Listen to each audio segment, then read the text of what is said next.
with that down, let's jump onto this, shall we? You know, X-Men 97 is a highly celebrated, beloved, you know, property that came out this year. I mean, is it perfect? No, it's definitely a show that's made with the Twitter generation in mind. But was it fun? Was it an experience to watch? Did I stay up till midnight every time a new episode dropped? Yes to all of those questions. It was great. Now, famously, the creator of the series and the main showrunner and the guy who wrote season 1 and season 2, Beau DeMayo, famously, right before the series came out, got fired. Not a lot of information was given as to why. They decided to keep that hush-hush, which is perfectly fine. I respect that. I don't think an employer should be going out and telling the public why an employee got fired. I don't think it's the public's business at all. I think if an employee gets fired for something, the company should just say, we decided to part ways, and should just leave it at that. But now, things are getting spicy. Mm-hmm. Because Brad DeMayo apparently just had his credits taken away for season 2. And he's saying that Marvel took away his credits because he posted a gay pride post on his social media, to which Disney is denying it. But now it looks like Brad, who did such a marvelous job on season 1 of X-Men 97, Brad apparently has pushed Disney into a corner. Beau? Oh, did I say Brad? Yeah. Beau No worries. DeMayo. You know, I'm thinking of Brad. Weintraub, the Marvel president of MCU. Sorry, because I got to bring him up again a little bit later too. So, Beau has pushed Disney into a corner now where they've got to say something. Like, I don't think employers should be talking about why employees got fired. But if a former employee is going to come out and start saying stuff, maybe you got to respond. Now, this comes to us from the folks over at Variety. They wrote this. I'm going to read this a little bit at length because it's worth noting. Marvel Studios has issued an official statement saying that X-Men 97 creator and head writer Beau DeMayo was fired from the series in March of 2024 for egregious misconduct. The studio released a statement shortly after DeMayo posted on several social media accounts claiming that he was stripped of writing credits for the show's second season because of a gay pride post he shared on social media. Mr. DeMayo was terminated in March of 2024 following an internal investigation, the studio said in a statement. Given the egregious nature of the findings, we severed ties with him immediately, and he has no further affiliation with Marvel. Again, I respect that they're not airing the dirty laundry. I respect that they're not saying, here's everything that guy did, because that's none of our business. They're just putting that out there. A source, again, this is Variety now, a source with knowledge of the investigation said evidence was discovered of sexual misconduct and that DeMayo repeatedly violated his termination agreement, which led to the removal of his credits for season 2. So, it sounds like when they fired him, they made an agreement. Hey, you don't do this, this, this, and this. We'll keep your credits for everything else and all that kind of stuff. Oh, okay. Well, apparently, according to this source of Variety, after making that agreement, Beau DeMayo decided to violate the agreement. Now, the specifics of what those violations were, nobody is saying. And again, none of our business. That's fine. It has to be something bad, though, because I would think the WGA would get involved here. You can't, I mean, if the guy wrote season 2, you cannot take his credits away saying and pretend he didn't write season 2. Well, the thing is that he has a Disney Plus account. And so that I was specifically gonna bring states the you can terms of remove- service? Service. Yeah, so I'm sorry. You got to go with Disney Plus. Man. Sorry, Brad. Beau. No, we get to call you Brad now because in Yeah. our terms of service, we get to call you whatever we want. Ha-ha! So they got him. By the way, do you remember I brought this up?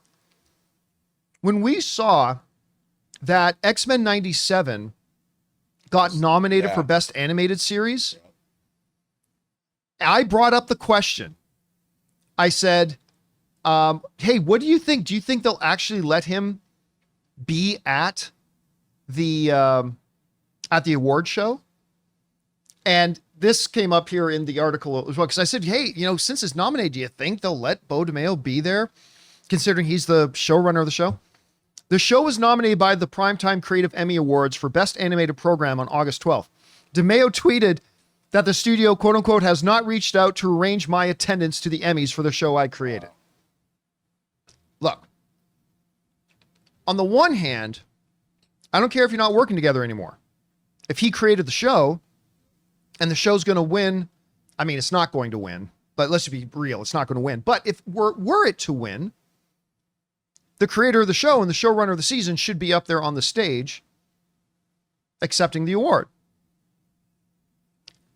At the same time, when Disney says, we did an investigation and we found egregious misconduct, and sources at Variety are saying it was sexual misconduct, it was like a loss of...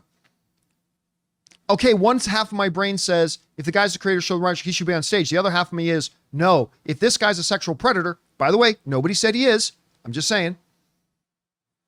But if there's egregious sexual misconduct, you cannot allow that guy on stage. Again, I'm not picking sides here because I wasn't a fly on the wall. I only know what they're writing. That's all I'm saying. I only know what they're writing. But if you're an employer and some guy did something that was so bad, you got to put in a public statement that we discovered evidence of egregious sexual misconduct, you can't let him come on stage with you at an awards ceremony.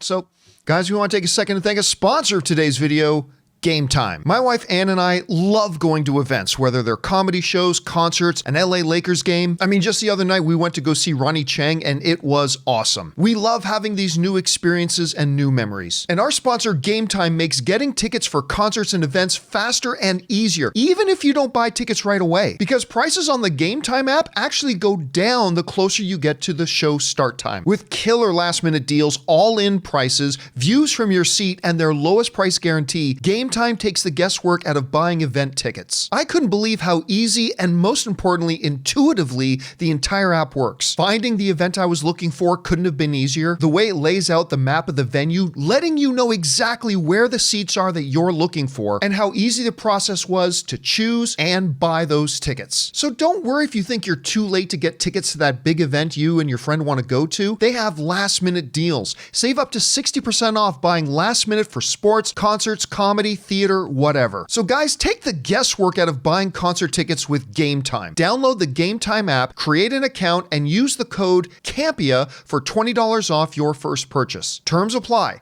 Again, create an account and redeem code Campea, C-A-M-P-E-A, for $20 off. Download Gametime today. Last minute tickets, lowest price, guaranteed. I don't know, Chris, I don't think we've heard the last of this. No. It sounds like everybody's just loading their weapons right now. Oh, yeah. What do you think of the situation so far, and where do you see it going? Well, it's going to court because he's lawyered up. He has Brian Friedman as his attorney, and Brian Friedman has dealt with numerous Disney firings. And so this is absolutely going to have a day in court, and we are going to see this get very, very messy. To my dear friends in the chat, I love that you are all sharing information from other videos and other sources that you've seen. To John's point, make sure you are saying allegedly. Make sure you are saying allegedly there is sexual misconduct, because we do not know. BoobQ23 on Twitter said they did this. Exactly. That's not real information. We need to have actual data, not just people saying things.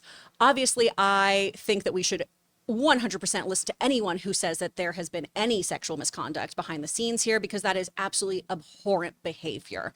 What I do want to read is the quote that we have from Deadline too, that Brian Friedman released, saying, quote, having much experience with Disney, the playbook is always the same. Family friendly on the outside, but secretly attempting to plant illegal, unconscionable items in contracts that silence the truth and stop the employee customer from asserting basic constitutional rights. As we will explain through detailed examples, which we will roll out in detail one by one, Disney's model is very clear and a repetitive illegal pattern. Once it gets challenged or exposed, the gaslighting and redirection of the blame toward anyone willing to tell the truth starts through an international, well-oiled publicity machine.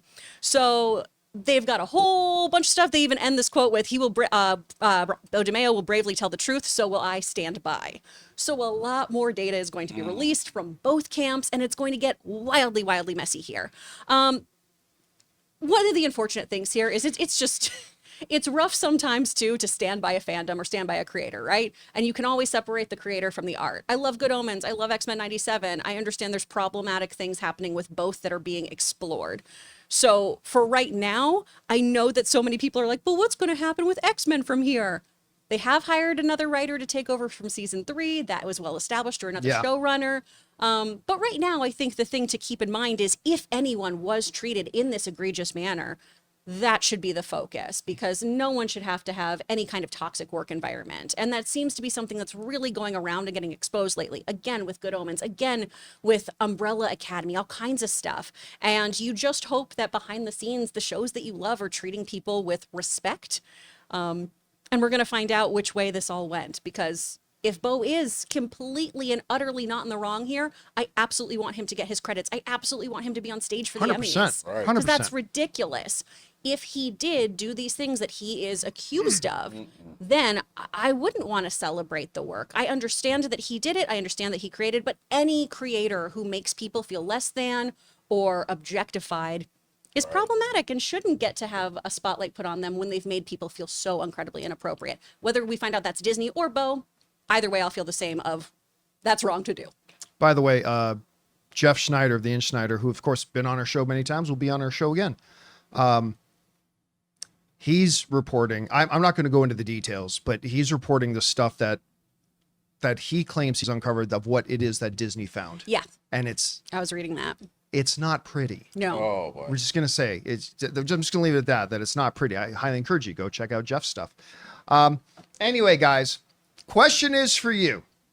What do you think about this? It looks like this show that everybody got together and held hands on and celebrated is now becoming a real fire pit. How do you think this is going to work itself out? How do you think it's going to turn out? If he's right, if he's wrong, whatever you guys think, jump down to the comment section below and let us know your thoughts. Hey guys, thanks so much for watching this video. Make sure you like the video, leave a comment, and subscribe to our channel. And don't forget, we have a daily podcast called the John Campea Show podcast, available on Apple Podcasts, Spotify, or your favorite podcasting app of choice. Go and subscribe to it today so it'll be there when you need it.